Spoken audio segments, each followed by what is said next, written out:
ఆదికాండం 3వ అధ్యాయం 4, 5 వచనాలతో నేటి సందేశం ఆరంభమవుతోంది. మీ బైబిళ్ళు తెరిచిపెట్టుకొని చూడండి. సర్పం స్త్రీతో అన్నది, మీరు చావనే చావరు, మీరు వాటిని తిన్న రోజే మీ కన్నులు తెరువబడతాయని, మంచి చెడ్డలను ఎరిగిన వారై మీరు దేవుళ్లలాగే ఉంటారని దేవునికి తెలుసు. మీరు నిశ్చయంగా చస్తారు అని దేవుడంటే, హవ్వ ఆ మాటను కొంచెం మార్చి మీరు చావకుండునట్లు ఆ పండు తినవద్దన్నాడు అంటుంటే, సైతానేమో మీరు చావనే చావరు అంటున్నాడు. దేవుడు చెప్పింది జరగదు అని సైతాను గట్టిగా చెప్తున్నాడు. దేవుని ప్రేమ, దేవుని సౌజన్యం అంతా ఒట్టిదే అని సైతాను దుర్బోధలు చేస్తున్నాడు. దేవుడే గనక మంచివాడైతే మీకు ఎందుకని ఇన్ని షరతులు హద్దులు పెడతాడు అని హవ్వను సైతాను నిలదీసి అడుగుతున్నాడు. దేవుడు నీతిమాలినవాడు అంటూ దుష్ప్రచారం చేస్తున్నాడు. దేవుని పరిశుద్ధతను ప్రశ్నిస్తున్నాడు. మీరిద్దరూ దేవుళ్ళైపోతారు. ఈ పండు తిన్న రోజే మీ కండ్లు తెరుచుకుంటాయి. మంచి చెడ్డల తెలివి మీకు వచ్చేస్తుంది. ఇది దేవునికి తెలుసు. అందుకని మిమ్మలను మోసం చేసి మీకు అబద్ధం చెప్పాడు. దేవుని ఉద్దేశాలు పవిత్రమైనవి కావు. ఇది సైతాను అబద్ధ ప్రచారం. హవ్వ ఏం చేసింది అంటే, దేవుని వాక్యాన్ని కొంచెం మార్చింది, దానికి కొంచెం చేర్చింది.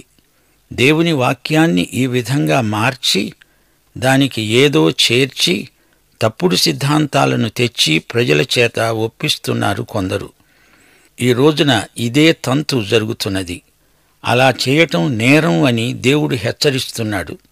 కొందరి సిద్ధాంతాలు వెర్రితలలు వేస్తున్నాయి. విమత శాఖలు విస్తరిస్తున్నాయి. ఈ రోజున కొందరు ధర్మశాస్త్రం రక్షిస్తుంది అంటారు.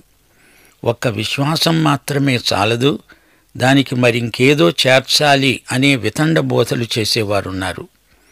యోహాను 6వ అధ్యాయం 29వ వచనంలో యేసు ప్రభువు స్పష్టంగా చెప్పాడు, ఆయన పంపిన వానియందు మీరు విశ్వాసముంచటమే దేవుని క్రియ. విశ్వాసము ఎంత ముఖ్యమో గ్రహించండి. సర్పం దేవుని మాటలను ఖండిస్తున్నాడు. తన మాటలను దేవుని మాటలకు బదులుగా తెచ్చి బోధిస్తున్నాడు. వారి చేత నమ్మిస్తున్నాడు కూడా. విశ్వాసము అంటే దేవుని మాటకు విధేయులవటమే అని రోమాపత్రిక చెబుతున్నది. విశ్వాసము విధేయతకు నడిపిస్తుంది. అవిశ్వాసం అవిధేయతకు నడిపిస్తుంది. అనుమానం కూడా అవిధేయతకే దారితీస్తుంది. ఆదాము హవ్వలు దేవుని వాక్యానికి అవిధేయులైనందుచేత ఎలాంటి దుష్ఫలితాలు వచ్చాయో చూడండి. ఆదికాండం 3వ అధ్యాయం 6వ వచనం. ఆ వృక్షము ఆహారానికి మంచిదని, కంటికి అందంగా ఉందని, వివేకమిచ్చే రమ్యమైనదని చూచినప్పుడు ఆ స్త్రీ దాని ఫలములలో కొన్ని తీసుకొని తిని తనతో పాటు తన భర్తకు కూడా పెట్టింది. అతడు కూడా తిన్నాడు. గమనించండి, సర్పము స్త్రీకి చెప్పి ఒప్పించింది. శరీరాశ వారిలో కలిగించింది. తినటానికి బాగుంది అనిపించింది. కంటికి ఇంపుగా కనిపించింది. మానసికమైన శోధనలో పడిపోయాడు మానవుడు. పైగా అది రమ్యమైనది, వివేకమును పుట్టిస్తుంది. ఇది మత సంబంధమైన ఆకర్షణ. మత్తయి 4వ అధ్యాయం, మార్కు 1వ అధ్యాయం, లూకా 4వ అధ్యాయంలో అచ్చం ఇలాంటి శోధనే యేసు ప్రభు అరణ్యంలో ఎదుర్కొన్నాడని చెప్పబడింది. మొదటి శోధన, ఈ రాళ్లను రొట్టెలుగా మార్చుకో. ఇది శరీరాన్ని శోధించే పరీక్ష. ఆ పండు ఆహారానికి మంచిది. హవ్వకు శరీరాశ. రెండో శోధన, అపవాది యేసు ప్రభువుకు లోకరాజ్యాలను వాటి ఐశ్వర్యాన్ని ఇస్తాను అన్నాడు. ఇది మానసిక శోధన. ఏదెను తోటలో పండు చూడటానికి ఎంతో బాగుంది. ఇక మూడో శోధన, దేవాలయ శిఖరాగ్రం నుంచి కిందికి దూకు. ఇది మత విషయికమైన శోధన. వివేకమిచ్చే రమ్యమైన ఫలం. శరీరాశ, నేత్రాశ, జీవపు డంబం. ఈ మూడు శోధనత్రయమై నాడు నేడు విశ్వాసులను ఎదుర్కొంటున్నాయి. సైతాను ఈ మూడింటినీ ప్రయోగిస్తున్నాడు. ఎందరో సైతాను పెట్టే శోధనలకు లొంగి పతనమైపోతున్నారు. 1 యోహాను 2వ అధ్యాయం 16వ వచనంలో ఈ మూడింటిని భక్తుడు పేర్కొన్నాడు. శరీర శోధన, నేత్రాశ, మానసికం, జీవపు డంబం, ఈ 3 దురాకర్షణలు తండ్రి వల్ల కలిగినవి కావు. మానవుని హృదయములోనించే ఇవి పుట్టకొస్తాయి. మానవులను ఈ 3 రంగాలలో పడగొట్టే ప్రయత్నంలోనే ఉన్నాడు సైతాను. ఆదాము హవ్వలను అలానే పడద్రోశాడు. మంచి చెడుగులు మీకు తెలిసిపోతాయి, వివేకవంతులవుతారు, దేవుళ్ళైపోతారు అంటూ శోధించాడు సైతాను. 7వ వచనం, అప్పుడు వారిద్దరి కన్నులు తెరువబడ్డాయి. తాము దిగంబరులమని వారు తెలుసుకున్నారు. అంజూరపు ఆకులు కుట్టి తమకు కచ్చడాలు చేసుకున్నారు. వారి కన్నులు తెరువబడ్డాయి అంటే అది వారి మనస్సాక్షికి సంబంధించింది. పతనానికి ముందు ఆదాము హవ్వలకు మనస్సాక్షి లేదు. వారు బొత్తిగా అమాయకులు. అమాయకత్వము అనగా చెడుగు అంటే ఏమిటో వారికి బొత్తిగా తెలియదు. మానవుడు మనస్సాక్షికి కర్త కాడు. మనస్సాక్షి మనిషి లోపల ఉండి అతనిపై నేరారోపణ చేస్తుంది. అపరాధ భావన మనిషి లోపల ఉన్న అతని కుడి చెయ్యి లాంటిది. లోపాలను వేలుపెట్టి చూపుతుంది. అపరాధ భావనను మనిషి వదిలించుకోలేడు.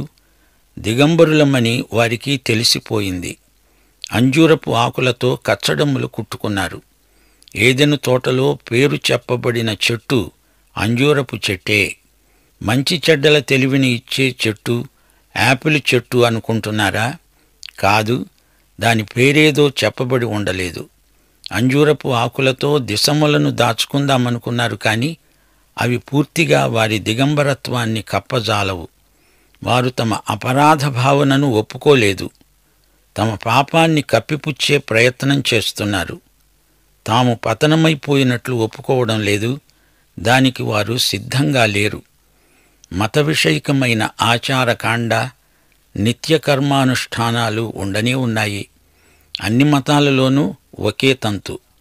ఏవేవో కార్యకలాపాలు, పండగలు, తీర్థయాత్రలు ఉంటాయి. సంస్థాగతమైన మతం కొందరి వ్యాసంగం. మతం ఎంత ఉన్నా ఆత్మశుద్ధికి ఉపకరించదు. ఏదో సంఘంలో సభ్యత్వం ఉందిలే అని తృప్తిపడడానికి పనికొస్తాయి అంతే. అంజూరపు చెట్టును యేసు ప్రభువు శపించిన ఘట్టం జ్ఞాపకం చేసుకోండి. మతంతో సతమతమయ్యే వారిని ప్రభువు సునిశ్చితంగా గద్దించాడు. మతమంటే అంజూరపు ఆకుల కచ్చడాలే. పాపాన్ని కప్పిపుచ్చుకునే కృతక ప్రయత్నాలే మతాలన్నీ. మానవుని ఆత్మకు దేవునికి మధ్య ప్రవేశించి తిష్టవేసు కూర్చుంటాడు సైతాన్. మనిషిని దేవుడికి దూరం చెయ్యాలనే సైతాను ప్రయత్నం. సైతాను వల పన్ని మనుషులను పట్టేస్తాడు. మనుషులకు తానే దేవుడైపోవాలని సైతాను కోరిక. అదే లక్ష్యంతో సైతాను తీవ్ర కృషి చేస్తున్నాడు. సైతాను ఆదాము హవ్వలను ఏమి చెయ్యాలని పురికొల్పుతున్నాడు? అబద్ధం చెప్పమనే? దొంగతనం చేయమనే? అదేదీ కాదు. దేవుని మాటను నమ్మవద్దని, అనుమానించమని సైతాను ప్రేరేపిస్తున్నాడు. యేసు ప్రభువు దగ్గరికి ఒక యువకుడు వచ్చాడు. అతడు ధనికుడు. కాని ప్రభువు మాటను నమ్మలేక విషాదంతో వెళ్ళిపోయాడు. సైతాను ప్రజలను శోధించే విధానం ఎలాంటిదో పసికట్టండి. హవ్వ పండును చూచింది, ఆహారానికి బాగుంటుంది అని ఆశించింది. చూడటానికి కూడా ఆ పండు ఎంతో బాగుంది. అది తింటే వివేకం అబ్బుతుందని ఆశించింది. ఈ విధంగా గోధుమల మధ్య గురుగులు విత్తుతూ ఉంటాడు సైతాను. బయట నుంచి శోధనలను లోపలికి రవాణా చేస్తాడు సైతాను. ఆలోచనలను మనిషిలోకి ఎగుమతి చేస్తాడు అపవాది. కాని దేవుని విధానం దీనికి కేవలం భిన్నమైనది. హృదయంలో నుంచి దేవుడు పనిచేస్తాడు. మతం అనేది బయట నుంచి వచ్చి మనిషిని రుద్దుతుంది. దేవుడు మత ప్రమేయం లేకుండా పనిచేస్తాడు. ఆధ్యాత్మికం అయింది నిజంగా మతానికి అతీతమై ఉంటుంది. క్రైస్తవం అనేది మతం కాదు, క్రైస్తవం అంటే క్రీస్తే. మతాలు ఎన్నో ఉన్నాయి. మతాలేవీ చెప్పలేని మాట యేసు ప్రభువు చెప్పాడు. కొత్తగా జన్మించండి. బాహిరంగా భక్తిని నటించే మతగురువులను ఉద్దేశించి ప్రభువు అన్నాడు, పాత్రలో శుద్ధి ఉండాలి. పైపైన ఎంత తోమితే ఏమి ప్రయోజనం? సున్నం కొట్టిన సమాధులు మీరు. బయటికి తెల్లగా అందంగా కనపడతాయి. అలంకారాలు, పూలు, బుక్కాయి వాటికి చేరుస్తారు. అయితే లోపల కంపు, మృతుల ఎముకలు. ఎలాంటి చిత్తరువు ఇది! ఆదాము హవ్వల వ్యవహారం చూడండి. తమ పాపాన్ని ఒప్పుకోకుండా కప్పిపుచ్చుకుంటున్నారు. అంజూరపు ఆకుల కచ్చడాలు కుట్టుకుంటున్నారు. ఇదేమన్నా దర్జీ పనే? ఏదో కొత్త తరహా దుస్తులా? అంజూరపు ఆకుల నాగరికత ఈ రోజున కూడా ప్రవర్తిల్లుతున్నది అనటానికి మేము ఎంతో చింతిల్లుతున్నాము. హృదయంలో ఉన్న పాపాన్ని కప్పిపుచ్చుకునే కృత్రిమ ప్రయత్నాలే ఇవన్నీ. 8, 9 వచనాలు. చల్లపూటను ఆదాము అతని భార్య తోటలో సంచరిస్తున్న దేవుడైన యెహోవా స్వరం విని దేవుడైన యెహోవా ఎదుటికి రాకుండా తోట చెట్ల మధ్య దాక్కున్నారు. దేవుడైన యెహోవా ఆదామును పిలిచి అన్నాడు, నీవు ఎక్కడున్నావు? సోదరుడా, సోదరి, మతం నిన్ను దేవుడి నుండి వేరు చేస్తుంది. ఆదాము దేవునికి దూరమైపోయాడు. ఆదాము దేవుణ్ణి వెతకటం లేదు. దేవుడే ఆదామును వెదకవలసి వచ్చింది. ఆదాము అన్నాడు, నేను తోటలో నీ స్వరము విన్నప్పుడు దిగంబరినై ఉన్నాను, గనుక భయపడి దాక్కున్నాను. అందుకు ఆయన అన్నాడు, నీవు దిగంబరివి అని నీకు తెలిపినవాడు ఎవడు? నీవు తినకూడదు అని నేను నీకు ఆజ్ఞాపించిన వృక్షఫలములు తిన్నావా? అందుకు ఆదాము అన్నాడు, నాతో ఉండడానికి నీవు నాకు ఇచ్చిన ఈ స్త్రీయే ఆ వృక్షఫలములు కొన్ని నాకు ఇయ్యగా నేను తిన్నాను. గమనించారా? ఆదాము తన పాపాన్ని ఒప్పుకోవడం లేదు, సమర్థించుకుంటున్నాడు. స్త్రీ మీద నెపం పెట్టడం కాదు. అతడు తాను చేసింది పాపం అని ఒక్క మాట కూడా అనటం లేదు. అప్పుడు దేవుడైన యెహోవా స్త్రీతో అన్నాడు, నీవు చేసింది ఏమిటి? స్త్రీ అన్నది, సర్పము మోసపుచ్చినందున నేను తిన్నాను. ఈ విధంగా ఒకరి మీద ఒకరు నెపాలు మోపి తాము ఏమీ పాపం చేయనట్లే మాట్లాడుతున్నారు. పైగా తాము చేసిన దానికి బాధ్యత తమకు లేనట్లే నటిస్తున్నారు. మానవుని భవిష్యత్తు విషయమై దేవుడు ఒక ప్రత్యేక ప్రణాళిక రూపొందించాడు. అసలు ఈ మానవుడు దేవుని సృష్టి. అయితే సృష్టికర్త నుండి దూరంగా తొలగిపోయాడు. దేవుడు అతని తప్పునకు అతణ్ణి శిక్షించాల్సి వచ్చింది. అందుకు దేవుడైన యెహోవా సర్పముతో అన్నాడు, నీవు ఇది చేసినందున పశువులన్నిటిలో, భూజంతువులన్నిటిలో నీవు శపింపబడిన దానివై కడుపుతో పాకుతూ బతికినన్నాళ్ళు నీవు మన్ను తింటావు. ఈ సర్పము మనము చూచే పాము కాదు, దాని ఆకారమే అప్పుడు వేరు. దాని మీదికి శాపం వచ్చింది. ఇది దేవుని తీర్పు. సైతాను మనిషి మీద ఎంతో దుష్ప్రభావాన్ని చూపాడు. అందుచేత ఈ సైతానుకు తీర్పు. దేవుడిప్పుడు పలికే వచనం ప్రవచనం. దీన్ని మీరు కంఠతా చేసి ఉంచుకోండి. రక్షకుడైన మెస్సీయా లోకానికి రాబోతాడు అనే ప్రవచనమిది. వినండి. ఆదికాండం 3:15 వచనం. నీకును స్త్రీకిని, నీ సంతానానికి ఆమె సంతానానికి వైరం కలుగజేస్తాను. అది నిన్ను తల మీద కొడుతుంది, నీవు దాన్ని మడిమ మీద కొడతావు. సైతానుకు స్త్రీకి మధ్య వైరం. సైతాను సంతతికి స్త్రీ సంతతికి మధ్య వైరం. స్త్రీ సంతానం అంటే క్రీస్తే. క్రీస్తు మడిమను సర్పం కాటేస్తుంది. సర్పం తలను క్రీస్తు చితగొడతాడు. ఈ వైరం బహుకాలం కొనసాగుతుంది. మంచికి చెడుగుకు మధ్య హోరాహోరీ యుద్ధం. ఈ యుద్ధం బైబిల్ అంతటా ఆద్యంతము మనకు కనబడుతూనే ఉంటుంది. యేసు ప్రభువే స్వయంగా చెప్పాడు. యోహాను శుభవార్త 8:44 వచనం. మీరు మీ తండ్రి అయిన అపవాది సంబంధులు. మీ తండ్రి దురాశలు నెరవేర్చగోరుతున్నారు. ఆది నుండి వాడు నరహంతకుడై ఉండి సత్యమందు నిలిచినవాడు కాడు. వానియందు సత్యమే లేదు. వాడు అబద్ధమాడేటప్పుడు తన స్వభావమును అనుసరించే మాట్లాడతాడు. వాడు అబద్ధికుడు, అబద్ధానికి జనకుడు. అపవాది అంటే సైతానే. దేవుని బిడ్డలకు సైతాను పిల్లలకు ఎంతో వ్యత్యాసం ఉంది. 1 యోహాను 3వ అధ్యాయం 10వ వచనంలో ఇదే పోరాటం పేర్కొనబడింది. దేవుని పిల్లలెవరో, అపవాది పిల్లలెవరో తేటపడుతుంది. నీతిని జరిగించని ప్రతివాడు, తన సహోదరుని ప్రేమించని ప్రతివాడు దేవుని సంబంధి కాడు. సర్పసంతానానికి స్త్రీ సంతానానికి మధ్య వైరం, విరోధం. ప్రతి విశ్వాసి శోధనలకు లొంగిపోకూడదు. యుద్ధంలో విజయం సాధించాలి. రక్షిత ప్రజలు క్రీస్తునందు ఉన్నారు. సృష్టిలో 3 అంతస్తులున్నాయి: దేవదూతలు, మానవుడు, జంతువులు.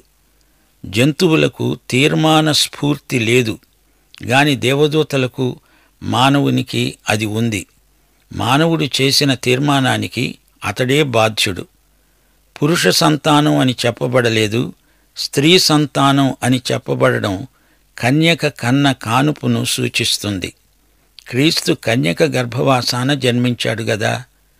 తోటలో దేవుడు వెదుకుతూ, ఆదామా ఎక్కడున్నావు అని పిలిచాడు. రక్షణ అనగా దేవుడు మానవుని కోసం వెతకటం. మనిషి దేవుని నుండి పారిపోయినప్పుడు దేవుడు మనిషి కోసం వెతికాడు. దేవుని న్యాయం మనిషిని పిలిచింది. ఎక్కడున్నావు అని అడిగింది. దేవుని కంఠం గుర్తించారా? దేవుడు మానవుడి పాపానికి ఎంతో బాధపడుతూ పిలిచాడు. దేవుని పిలుపులో ప్రేమ తొణికిసలాడుతున్నది. దేవుడు విమోచనాత్మక వైఖరితో మనిషిని పిలుస్తూ అన్నాడు, ఆదామా ఎక్కడున్నావు? రక్షకుణ్ణి పంపేందుకే దేవుడు సంకల్పించి సానుభూతితో పిలిచాడు. సోదరా, సోదరి, దేవుని పిలుపు వింటున్నావా? ప్రయాసపడి భారము మోసుకునే సమస్త ప్రజలను ఉద్దేశించి ఆయన పిలుస్తున్నాడు. రండి, నేను మీకు విశ్రాంతి కలిగిస్తాను అంటున్నాడు. ఈ లోకం నిన్ను ఆకర్షిస్తోంది, గాని యేసు ప్రభువు నిన్ను అంతకంటే బలంగా ఆకర్షిస్తున్నాడు. మనుష్య కుమారుడు పైకి ఎత్తబడినప్పుడు అశేష ప్రజలను ఆకర్షించుకుంటాడు. యేసు పిలిస్తే నీవు వెంటనే జవాబు చెప్పాలి. భయపడనక్కర్లేదు, వెనక ముందు చూడనక్కర్లేదు. తనను ఎందరు అంగీకరించారో వారికందరికీ, అనగా యేసు నామమందు విశ్వాసముంచిన వారికి దేవుని పిల్లలవ్వడానికి ఆయన అధికారం అనుగ్రహించాడు. దేవుని పిల్లలమని పిలువబడినట్లు ఆయన మనకు ఎట్టి ప్రేమ అనుగ్రహించాడో ఒక్కసారి చూడండి. ఇది మానవ ప్రేమ కాదు, ఇది ఇచ్చి పుచ్చుకునే ప్రేమ కాదు, దేవుని ప్రేమ. యేసుక్రీస్తునందు దేవుడు బయలుపరచిన దివ్య ప్రేమ, నిర్వ్యాజమైన ప్రేమ. నీవు విన్న ఈ సందేశపు వెలుగులో నీ జీవితాన్ని పరీక్షించుకొని తీర్మానం చేసుకోవలసిందిగా కన్నీటితో నీకు మనవి చేస్తున్నాను. రా, కదలిరా. ప్రభువు నీ కోసమే కనిపెట్టుకొని ఉన్నాడు.